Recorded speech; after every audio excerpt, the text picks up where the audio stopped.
दोस्तों welcome to my YouTube channel research studies. दोस्तों पिछले वीडियो में हमने पढ़ा था कि इंडो पाक का जो पॉलिटिकल कंडीशन क्या थी वो हमने पिछले वीडियो में पढ़ लिया और हमने देखा कि politically India was divided into many small states, क्योंकि बहुत सारे स्टेट्स बन गए थे। तो इस वजह से जो वहाँ के सुल्तान्स थे उनमें कोई ऐसा ख़ास यूनिटी नहीं थी और वो सारे डिसऑर्गेनाइज थे, एक दूसरे के साथ लड़ रहे थे। तो उस वजह से बाबर के लिए बहुत इजी रहा और वो आके उन्होंने क्या कर दिया, इंडिया पे अटैक कर दिया।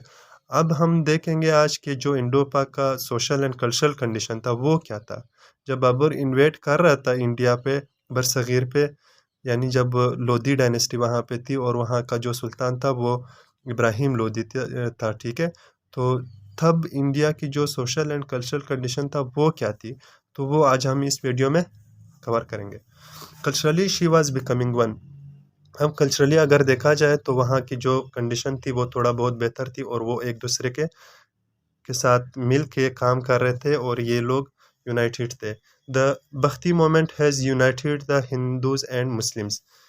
अब जो बख्ती मोमेंट था वो आगे हम देखेंगे।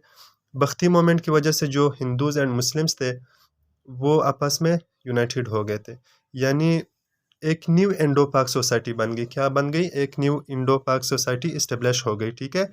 The Hindus began to respect the Muslims and the Muslims began to respect the Hindus, यानी एक दूसरे के रिस्पेक्ट करने लग गए। तो उनकी जो कल्चरल एंड सोशल कंडीशन थी वो थोड़ा बहुत बेहतर था, ठीक है। Bhakti moment firstly organise by the Ramanuja in 7th century. अब 7th सेंचुरी में क्या हुआ, यानी ये जो रामानुजा था, ठीक है, ये एक रिफार्मर था। उन्होंने 7th सेंचुरी में एक बख्ती मोमेंट इस्टेब्लिश कर दिया, या मतलब स्टार्ट कर दिया, ठीक है।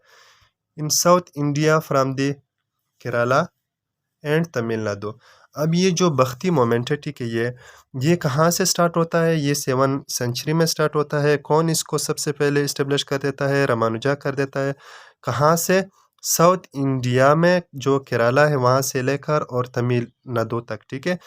अब ये बाद में क्या हुआ, ये स्प्रेड हो गया नॉर्थ अमेरिका तक, यानी जो कर्नाटका है आजकल भी इंडिया में ये है, महाराष्ट्र है, सही है।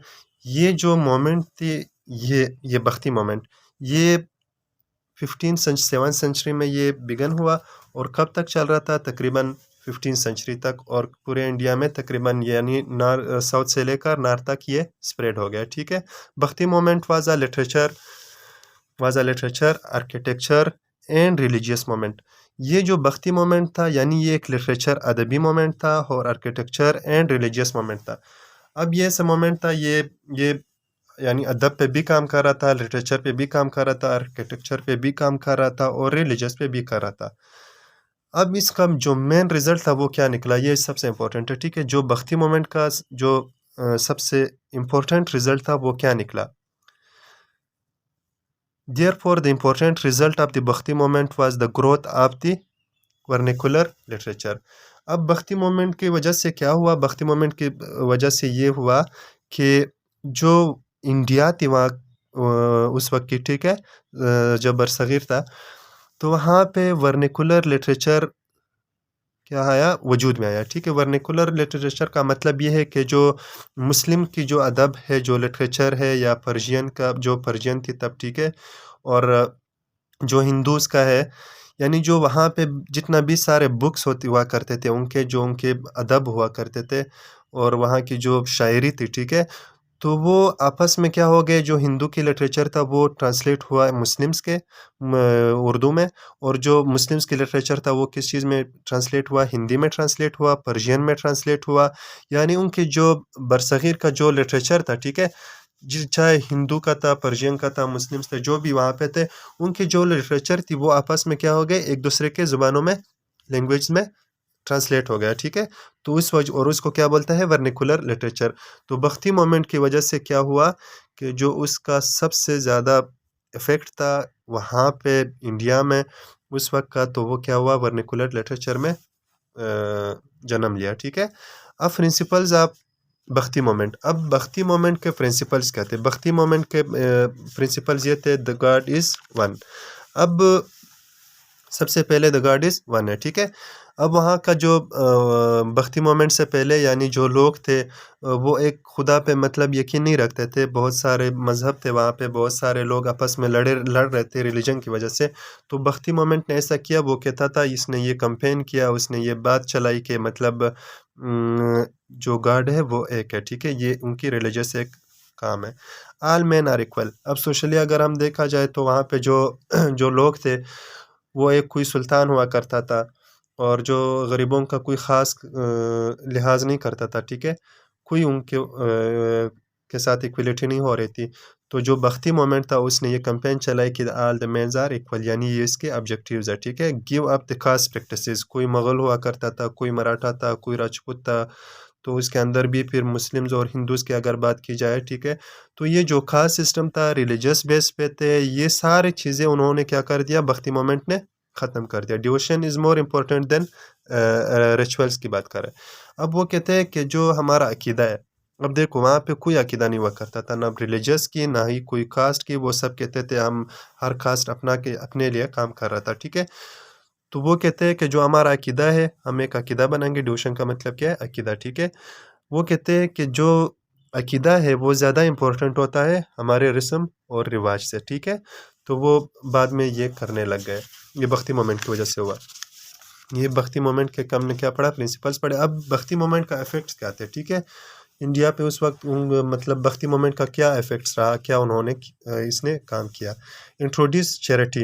अब चैरिटी को इंट्रोड्यूस कर दिया, बिलीव इन नॉन वायलेंस। वहाँ पे वो कहते थे कि अब जो है नॉन वायलेंस पे मतलब वायलेंस नहीं होगा, नॉन वायलेंस पे बिलीव करने लगे। Helping poor farmers and feeding poor family people.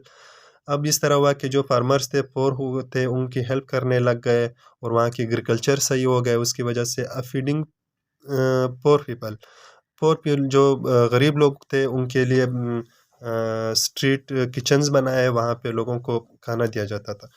The growth of the vernacular literature, ये पीछे पीछे भी हमने पढ़ा कि जो वहाँ के लिटरेचर था वो एक दूसरे की ज़ुबानों में ट्रांसलेट हो गया।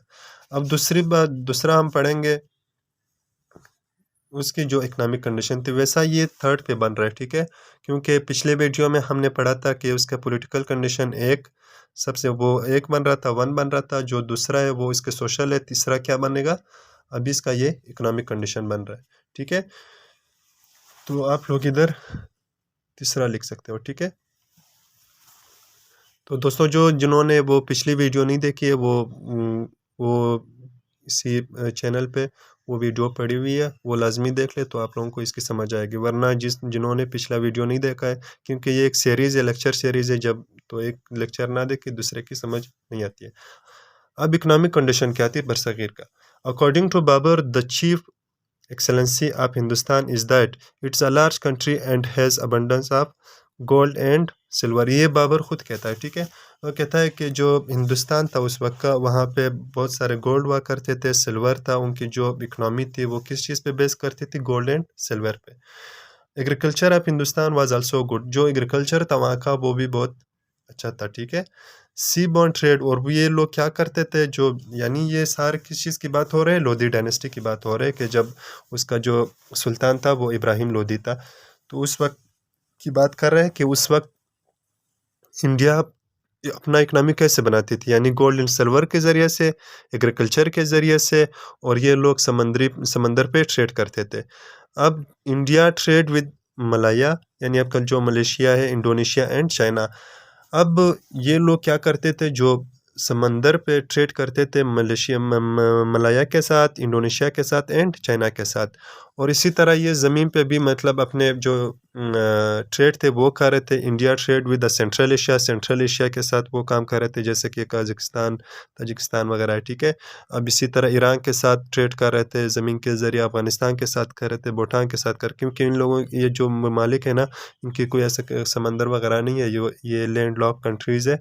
तो इस वजह से ये लैंड रूट पे ट्रेड कर रहे थे, और जिनके साथ समंदर पे हो सकता था तो वो लोग समंदर पे ट्रेड करते थे। यानी ये हो गया उसकी इकोनॉमिक कंडीशन। अब दूसरे ये चौथा बन रहा है, ठीक है? अब इसको हम फोर्थ भी कह सकते हैं। Military condition. अब उस वक्त का जो बरसगीर था, इंडिया थी, तो उसका जो इकोनॉमिक मिलिट्री कंडीशन था वो क्या था? जब बाबर इसमें इन्वेट कर रहा था तो उस वक्त उसकी जो कंडीशन थी मिलिट्री, इंडो पाक soldiers lake training equipment and discipline. अब मसला ये था कि जो इंडो पाक की सोल्जर्स थे, ठीक है, उनकी जो आर्मी थी, उसकी जो सोल्जर्स थे वो ट्रेंड नहीं थे, उनके पास कोई इक्विपमेंट नहीं थे, रिसोर्सेज नहीं थे, यानी गन वगैरह नहीं थे उनके साथ, एंड डिसिप्लिन, उसमें कोई ख़ास डिसिप्लिन नहीं थी। जब उनकी ट्रेनिंग ही नहीं हुई थी तो ज़ाहिर सी बात है उनमें कोई डिसिप्लिन ही नहीं था। तो इसका मतलब है कि जो उस वक्त इंडोपा की जो मिलिट्री थी वो बहुत वीक थी। क्या थी? वीक थी, ठीक है। Various Afghanistan and Iran has learned these things from west. अब उन्होंने क्या किया, जब अफगानिस्तान था उस वक्त का और ईरान था, उन्होंने क्या किया, उन्होंने अपने वेस्ट से ये चीज़ सीखा था कि उन्होंने अपने मिलिट्री को क्या कर दिया था, ट्रेन कर दिया था, उनको इक्विप्ड कर दिया था, उनको रिसोर्सेज दिए थे और उनको उसमें बहुत अच्छा डिसिप्लिन था, ठीक है। तो उनकी जो मिलिट्री थी वो बहुत ऑर्गेनाइज्ड होती थी। Gun powder has brought for the first time into Indo-Pak by Babur. अब ये जो गन पाउडर है, जो हम कहते हैं ना, वो जो तोप होते हैं, अब बरसगीर में ये चीज़ बिल्कुल कोई जानता भी नहीं था गन पाउडर को, ठीक है। और ये गन पाउडर इंडो पाक पे सबसे पहले कौन लेके आया था? वो लाया था बाबर।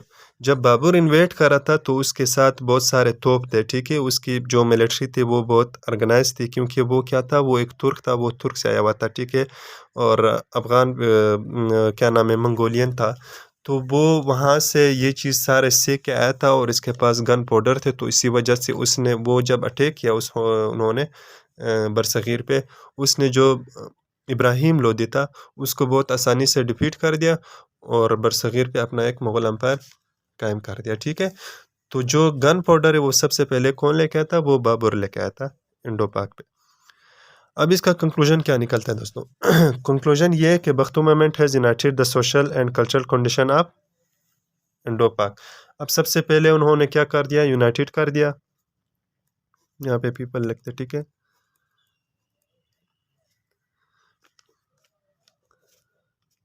जो बख्ती मूवमेंट ने क्या कर दिया, वहाँ के जो लोग थे उनको यूनाइटेड कर दिया, ठीक है। और जो उनका सोशल एंड कल्चरल कंडीशन था इंडिया की, वो उसको बेहतर कर दिया। Economic condition was disorganised. उससे पहले जो इंडो पाक की जो इकोनॉमिक कंडीशन थी, ठीक है, वो डिसऑर्गेनाइज था और ख़ास कुछ नहीं था, और जो रिसोर्सेज थे उनके पास वो सारे, उस पे कोई मतलब चेक एंड बैलेंस नहीं था, ठीक है। तो डिसऑर्गेनाइज था। Military was weak. अब अगर अब हमने जैसे पढ़ा कि उनके पास कोई ऐसे रिसोर्सेज वगैरह नहीं थे, ट्रेंड आर्मी नहीं थी, इक्विपमेंट्स उनके पास नहीं थे, तो उनकी जो मिलिट्री थी वो क्या थी, वो बहुत वीक थी। तो दोस्तों ये हमारा एक ये लेक्चर कंप्लीट हो गया। उसके बाद हम क्या पढ़ेंगे? उसके बाद हम पढ़ेंगे कि मुग़ल एम्पायर। ये जो हमने वीडियो पढ़ा, ये हमने पढ़ा कि बाबर किस तरह आया, किस तरह उसको लोदी डायनेस्टी को ख़त्म कर दिया, किस तरह उसने इब्राहिम लोदी को ख़त्म कर दिया। अब जो नेक्स्ट वीडियो हमारी होगी वो ये होगी मुग़ल एम्पायर, ठीक है। मुग़ल एम्पायर कब से स्टार्ट होता है? 1526 से लेकर 1857 तक, ठीक है। ये नेक्स्ट वीडियो में सबसे पहले हम पढ़ेंगे बाबर की जो बायोग्राफी होगी, उसका जो एडमिनिस्ट्रेशन था, उसकी जो मिलिट्री वगैरह थी, वो सारे हम नेक्स्ट वीडियो में पढ़ेंगे। उसके बाद हम हुमायूं पढ़ेंगे, अकबर, जहांगीर, शाहजहां, औरंगज़ेब। तो ये सारे हम एक अलग-अलग वीडियो में, एक लेक्चर में पढ़ेंगे। और इसके बाद सब फिर जब मुग़ल एम्पायर ख़त्म हुआ, उसका डिक्लाइन हुआ, तो वो भी हम एक अलग वीडियो में पढ़ेंगे। तो दोस्तों हमारे साथ रहे, इस चैनल को सब्सक्राइब करें और वीडियोज़ को शेयर कर दें। तो कोई भी आप लोगों को टॉपिक अच्छा लगे या आप लोगों को कोई टॉपिक में मसला हो तो आप लोग कमेंट सेक्शन में बता दें, तो इंशाल्लाह उस पे भी आप लोगों की डिमांड पे वीडियो बनाएंगे। Thank you so much. अल्लाह हाफ़िज़।